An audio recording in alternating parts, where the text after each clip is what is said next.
তারেক রহমান ভারতে যেতে পারবে না। তারেক রহমান ভারতে সফর করা একেবারেই অনুচিত হবে।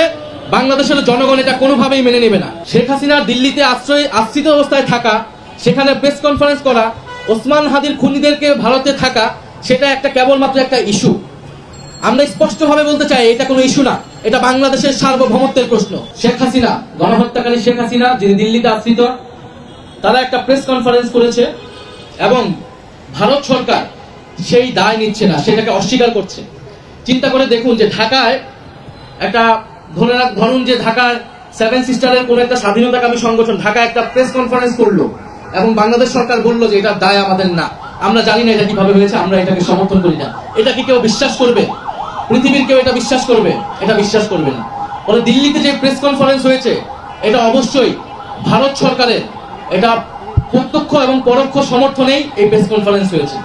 ফলে দিল্লি থেকে আওয়ামী লীগ যা কিছু বলছে, শেখ হাসিনা যা কিছু বলছে, এটা আমরা শেখ হাসিনার ভাষ্য হিসেবে নিলে এটা ভুল করা হবে। এটাকে নিতে হবে এটা দিল্লির ভাষ্য, এটা ভারতের ভাষ্য। ভারত এই বার্তাটা বাংলাদেশকে দিতে যাচ্ছে। ফলে ভারত তার কাজ করে যাবে, কিন্তু বাংলাদেশ কি করবে? আমরা কয়েকদিন আগে দেখলাম যে তারেক রহমানের সাথে, বর্তমান সরকার প্রধান তারেক রহমানের সাথে ভারতীয় হাই কমিশনার তিনি একটা সাক্ষাৎ করলেন এবং সেই সাক্ষাতের পরে পররাষ্ট্রমন্ত্রী খলিলুর রহমান তিনি প্রেস ব্রিফিংয়ে বললেন যে ওসমান হাদির খুনিদের প্রত্যর্পণ বিষয়ে এবং শেখ হাসিনার প্রত্যর্পণ বিষয়ে আলোচনা হয়েছে। কিন্তু ভারতীয় হাই কমিশনার যখন প্রেস ব্রিফিং করলেন তার মুখ থেকে কিন্তু আমরা এরকম কিছু শুনলাম না। এবং আমরা বোধ করি যে সেই 5ই আগস্টের প্রেস কনফারেন্স নিয়ে সেখানে ভারতীয় হাই কমিশনের বার্তাটা কি, তাদের বক্তব্য কি, এটা কিন্তু এখন পর্যন্ত আসেনি।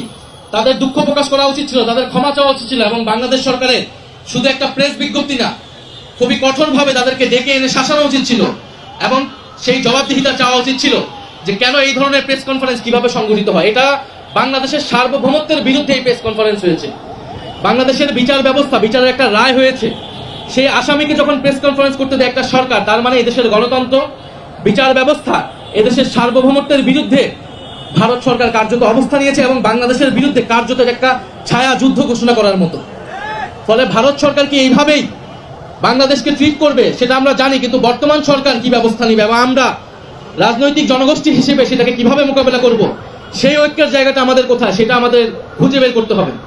ফলে এবং আপনি ভারতীয় হাই কমিশনারের কথা শুনলে দেখবেন যে বলতেছে যে সাংবাদিকরা যখন জিজ্ঞেস করছে যে সেই প্রেস কনফারেন্স, উনি বলতেছেন যে গণতন্ত্র ইস্যু থাকবে, আমাদের